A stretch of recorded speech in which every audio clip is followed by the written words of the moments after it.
Live here. All right, so I haven't done a live stream on my own in quite a while. In fact, I'm not even posting this on Twitter because I want to go through some, I don't want a lot of people to see it. So I'm kind of going through some growing pains again, I guess. So I'm just going to use this time to talk about a Twitter thread that I did and explain my understanding of what woke is, what these trends mean, right? I'm doing this because I've been noticing on Twitter, and that's where I am usually. I'm on Facebook a little bit, but mainly Twitter, that I'm noticing a narrative about a group of people that are called woke. And I think this narrative is creating a scapegoat and creating almost like I don't want to say an inhuman group, but a group that's like fundamentally different than other people. It's like an us versus them, evil person or evil group, good group. So you've got this narrative that there's a cabal of people, educated, elite maybe, who are, infiltrating our institutions and trying to impose these crazy ideas on society. And these ideas that they have aren't from some rational deliberation or from some, coming out of values, but instead these ideas are like a mind virus. Somehow they caught the mind virus. The other folks didn't, but these woke people caught the mind virus, and so they can't think rationally anymore. They're just kind of just following along like the Borg or something like that. Or it's a religion, right? Like they're following some doctrine. They don't even think about it. Okay, so that's the narrative, right? A bunch of elite people, a cabal, right, working together to infiltrate our institutions and then impose these ideas. Okay, so fine. That's what woke is on Twitter. And I realize I don't like it because what you're doing is you're demonizing a group of people. I mean, it's one thing to say, okay, I disagree with this particular progressive.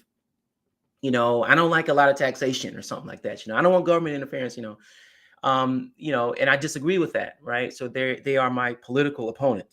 I get that. But what I'm sensing is more like this is my enemy. They are, not like me. They're the other. And that's fundamentally different. And so I don't like that. So I realized that there needs to be a better explanation for these changes in our society instead of creating a scapegoat and blaming them for it. So I did a Twitter thread, and I'm gonna pull it up here. I did it a while back, well, not that long ago, 6 days ago, and you can see it here. And what I'm gonna do is go down this thread. It's like a 10 tweets, I believe. I'm gonna go down this thread, and I'm gonna describe what I think is explaining these social trends out here that people don't like. And I think it will explain it in a way that's more sociologically oriented, but I think it prevents us from demonizing our fellow human beings. So, all right, this is the first tweet here. Thought leaders within the anti-woke discourse space make the analytical mistake of attributing broad social changes underway in Western society to a small group of people they call wokes, spreading something they call wokeism. Okay, they're wrong, and I can explain why. Okay, so let's go to the second one here. First, I want to make the argument that doing this has benefits, right? So even if you don't necessarily believe that it's this cabal of wokes, having somebody that you can blame generates engagement, right? So I say here, this misattribution can be lucrative. Those who do not like these social changes need a scapegoat to blame, and they will like, follow, and subscribe to those who provide those scapegoats. Okay. So if you get on social media and you say, "Oh, I hate the wokes," right? And then you generate some story about how wokeism is destroying society. Well, there are people out there who are going through some stuff. Economically, culturally, they feel like their life is changing in a way they don't like. And so anger and fear even can generate, a kind of engagement, right? So, oh, I see, it's these wokes that are the generator of my misery. So if you're the kind of person who tweets this kind of stuff or posts that kind of stuff about wokeism, you'll get engagement. So making a scapegoat is lucrative, and that's what I'm saying here. The problem is this has meant that people are arguing past the root cause of these changes. They are. So yeah, I mean, you're getting a short-term benefit of social media engagement, but you're also not really. I mean, if you actually care about our society, then you're not really helping anything by just blaming a bunch of people. So here's my explanation. These changes are best explained through cohort effects. So before I read the rest of this, what cohort effects means is that you have a group of people who've been exposed to something.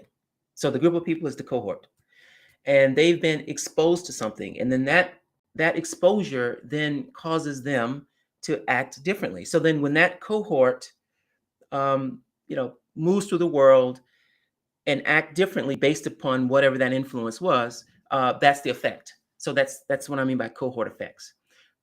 So people who came of age in a relatively safe world, right, where you've got all the things that you need, you're not worrying about your daily bread, this type of thing, and also safety, right? So people who grow up with things that they need. I'm not talking about I want I want the latest iPhone or something like that. I'm talking about just you don't really have to worry about food and shelter. I mean, most people in Western society don't have to worry about that. Okay, so you grow up in material abundance.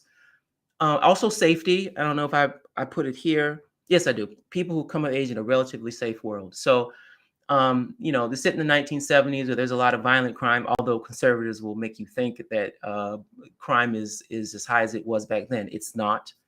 Also, we don't have like that boogeyman Soviet Union to worry about. We don't have to worry about someone sending nukes over here and destroying everything. We don't have that. So we're in a relatively safe world. Not a lot of wars, no Vietnam. We've got like a war that's fought over there that no one thinks about, right? I'm not trying to diminish the 2 Iraq wars or the war in Afghanistan, but it is the case that those are smaller wars compared to Vietnam, North Korea, this type of thing. These types of wars, World War I, World War II. So you grow up in this safe world, you start wanting to privilege quality over quantity. So you don't necessarily need more stuff. You just want to live a quality life. Okay. So people who grew up in this age. So for me, that would mean people my age and younger. We all grew up in an era, came of age in an era where it was pretty safe and there was a lot of material abundance. No depression, no World War II, no Vietnam, none of that stuff. And the Cold War was ending. So I finished high school in '93. The wall had already come down. The Soviet Union was in the process of fully dissolving. So the Cold War was over. So I'm a part of this too. So I privilege the quality of life. I want to lead a good life, not just build up a big bank account. Although that's nice. So this cohort now has had that exposure to this life. They grew up in that environment. So they are more willing, that would be me too, to accept claims from marginalized groups that despite being equal under the law, their life experiences are of lesser quality than others. Okay. So it's one thing to say, well, and I'll use Black folk first, and then I'll go to trans, right? So it's one thing to say to a Black person, look, you got equal rights. You got anti-discrimination laws, right? So everything's fine, right? That is a sort of it's fine. I mean, that's a minimum type of thing that you need in a democratic society. But a lot of Black people are talking about the quality of their lives. Like, yes, I'm technically, I can vote and treat it like everyone else in the court of law, technically.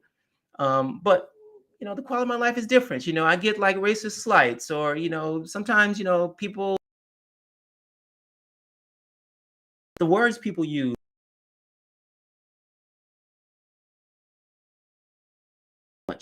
But now people of our age do. Okay. That's what we focus on, the quality of life, the symbolic aspects of life. So when a trans person, so moving to trans now, they say, look, we want trans rights. I've seen this many times on time. If you say, you know, this is about trans rights, someone will say, what rights don't they have? Right. But they're thinking more about those basic constitutional rights. I think when a trans person says trans rights, they're talking about the quality of their life, to be able to navigate it without people harassing them, without people treating them that much different than a cisgendered person, that much different than a cisgendered person. I think that's what they mean by that, right? One day I'd like to have a trans person on my show. Another one, I spoke with one, a trans person 2 years ago, to explain a lot of the gender affirming surgery and stuff. But it'd be nice to talk to someone else who identifies as trans, and talk about this quality of life issue. And anyway, in any case, so this cohort is more interested in symbolic manifestations of equality, under the premise that basic rights and material needs are met. Okay, so if a trans person says, look, I want you to call me by a certain pronoun, that's because that trans person is trying to improve their life quality. And people my age and younger, most of us, not all, can see that immediately. Yeah, okay, fine. You want to be called they, I'll call you they, right? They are also more likely to care about the impact of words, what can be called symbolic violence. So this is a big not sticking point, but a big point of disagreement between the left and the right, progressives and centrists and conservatives. Progressives and I think actually young people in general. I'm talking about progressives mainly, but because young people tend to be more liberal and progressive, it's probably most people under 40, right? You care about the impact of words, right? So, your material needs are met. So then you start to worry about, okay, um, is this online harassment, right? That's bad. Okay, don't do that. Don't say these words. Don't use the N word, because someone could hear it, and it could be a black person could hear it, and it could bring back memories. Okay, a lot of people, if this was 40 years ago, no one wanted to hear that 40 years ago either. But the emphasis wouldn't be on suppressing those words as much as it is now. Okay, so that's what I'm getting at here with this quantity versus quality. Quantity of life is about your income, right? Life is about your life experiences, and so people my age and younger really focus a lot on the quality of life. So what seems like indoctrination? Oh, sorry. Let me start from here. So academics and advocates for women, people of color, and queers have been talking about these ideas for decades. That's true. So now you're hearing people, make a big fuss about this idea of whiteness. They've been talking about that since the 80s, at least since the 80s. In fact, maybe the most well-known book about whiteness, The Wages of Whiteness, I think, by David Roediger, was written in the 80s. I mean, it's just been around a long time. But the difference is, in the 80s, you had people who weren't ready to accept and talk about and understand the importance of those ideas. So it might seem like indoctrination today, when you have an academic talking about whiteness or white privilege or heteronormativity or toxic masculinity, patriarchy, any of these terms that now get a lot of play on social media. People are arguing over them. Those have been around for a long time. But now you've got young people who go, I see, that is important. And so they take in these ideas, and it leaves the classroom. And these ideas become ways of people explaining their world, and they see the importance of it. So it's not indoctrination. It's just that people are now ready to accept those words. I give an example. Critiques of police brutality have been around for decades. And it took the deaths of Trayvon Martin, George Floyd, and others to get people interested. But it also required enough, and I put here white, because black people have already been kind of talking about this, enough white people ready to see police brutality as a problem for the quality of life of black people. So when you say Black Lives Matter, yeah, I mean, the thing that you see first and think about is police killings. You see, Trayvon Martin, George Floyd, and these folks, Eric Garner. But once you start talking to people who are protesting or talking to people who are interested in this, it's not just about the killings. It's about the over-aggressive behavior of police and and Black people being accosted, stopped and all this stuff. Um, and not just verbal harassment, but also cops tend to be a bit more physical with Black people, right? That they're more likely to say, "Okay, turn around, put your hands up, or put your hands behind your back," and this kind of stuff. So that's a quality of life issue, and more people now are ready to address it.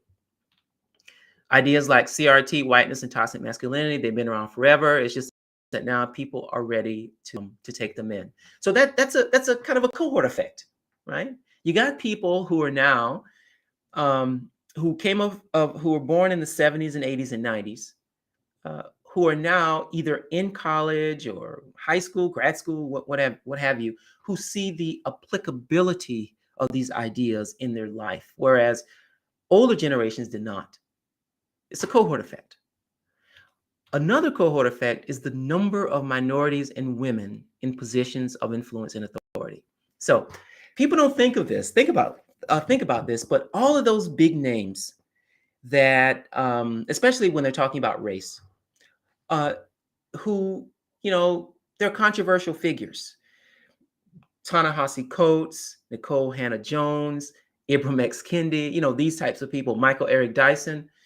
Well, they are, actually, I don't know about Dyson. Dyson's a little bit older, but certainly Jones, Kendi, and Coates are civil rights babies.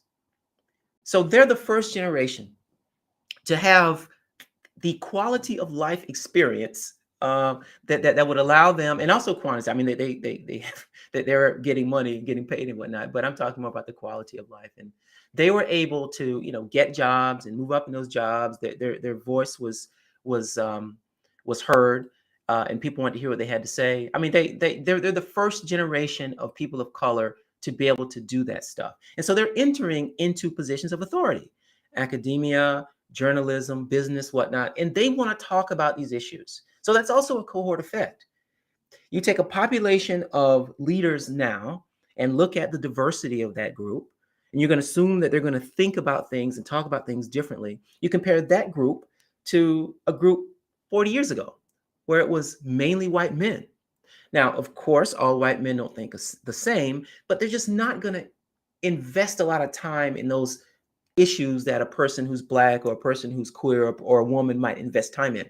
They won't care as much, right? So that's another cohort effect. You finally have people now in the post-civil rights era, that diversity is starting to play out in institutions. So these new leaders in society value the quality of life, are in a position to actual values. So instead of saying something like institutional capture, which sort of implies, there's some plot, individuals are getting together to do something, to, change institutions in ways that benefits them and hurts others, this idea. I mean, I'm sure people will say, no, that's not how institutional capture work. It just means that, a group of people with the same ideas, they're in the institution and they block people from getting in it. I get it. There are more complex explanations for institutional capture. But to me, I think most people, this is what they mean. They mean that a bunch of wokes have somehow gotten positions of authority in institutions and are now imposing values on others, and they're doing it almost like they're working together or something. Well, no, it's not that. It's just that people now are of an age, right? This is, they've moved up in organizations and they have these quality of life values and they just want to see them actualized. It's no plot. It's not nefarious. They're not trying to hurt anybody. It's just how the world works. A comparison can be made to people in the 1960s supporting anti-discrimination policies, either in their job or some kind of federal legislation. They're supporting this. I bet you segregationists would have called that institutional capture. Look at these race mixing liberals here, in the media and in government, and they're trying to impose their, value system on us. Oh, this is institutional capture. So you see what's going on. The same thing happened in the 60s, though. It's the same cohort effects. You had people who had lived through World War II, and they had, their views about the world were different than their parents. And they were finally in a position to actualize those views. So I'm focusing on the West because this is what I know best. But I think this is all over. In fact, I'm going to pull up something I'm going to come back to this, but I'm going to pull up something and let me see how to back to my screen here. All right. I'm going to go to my Substack because I wrote something about this earlier, and I want to show a image here. Let's see. Not your typical cop. Our loans. Is it time? Here we go. So I'm going to bring this up. Let me stop sharing this screen and share a different screen. And then I'll show you what I mean. So I'm talking about the West right now, but these quality of life things, I mean, this is just a human phenomena, right? When you grow up with abundance and safety, then you focus more on symbolic aspects of life. And so there's been a study that's been given like every 7 years or so. It used to be done by Ronald Engelhardt out of the University of Michigan. I think he passed away, and there's someone else who's now running it. But it shows what I'm talking about quantitatively. So, all right, let me see if I can share my screen here. I'm not always good at this. Okay, share. All right, why the West is woke. One graph explains it all. So I'm going to just show you that graph, and I'm going to read this. Yeah, so it's the World Value Survey. Okay, and they've been doing this forever. This survey was done in 2020. And what happens is, okay, so it's the Engelhardt-Welzel World Cultural Map, and you can go to my Substack and read what's going on here. But you see on the x-axis, the bottom there, going horizontally, survival versus self-expression values. Okay. Well, countries that are wealthier are going to skew towards self-expression values. That's a quality of life thing. The ability to live your identity, your dreams out in public, free from harassment, and that's what that means. The ability to express yourself. And so you look over here, and got mainly wealthy and Western countries. Of course, it's a scale. So I mean, South Korea is wealthy, but it's a little bit. Oh, I need to close that so it won't be more. South Korea is a little to the left here, but in general, that's what you get, right? So my sense is, as these countries in the bottom left, African Islamic, as they become wealthier, they'll also focus more on self-expression. Now, on the y-axis here, the vertical axis, traditional versus secular values. Okay, well, as countries become more wealthy, they sort of remove themselves from traditional ways of thought. You can call this woke, actually, in a way, because you move from saying, okay, a man must do this and a woman must do that, to, you can have all types of, women can do all types of things, men can do all types of things. And then eventually you get to the point you saying, well, just because you have a penis doesn't mean you have to live like a man in the world. Do you feel like a woman? Okay, fine, do that. That's what happens. So with wealth comes these things. It's no nefarious plot by a bunch of latte drinking professors who have indoctrinated students. This is just cohort effects. All right. I want to go back to my Twitter thread now and wrap this up. So let me stop sharing that. Share this. One day I'll get good at this, doing this more quickly. All right. So this kind of analysis, what I do now, is unappealing because it doesn't produce a bad guy. There's no bad guys here. There's no demonized. No one to denigrate as being under the spell of a religion or a mind virus. So people aren't going to latch onto this explanation. It doesn't give them someone to fight, but I think it's the correct one. I'm confident that in the long run, it will be the best explanation for the rapid social changes we are seeing in society today. I'm sure about that.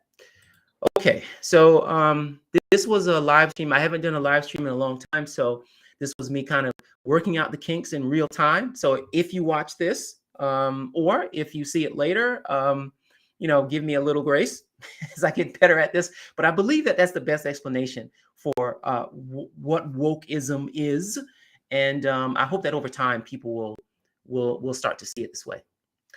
Thank you very much.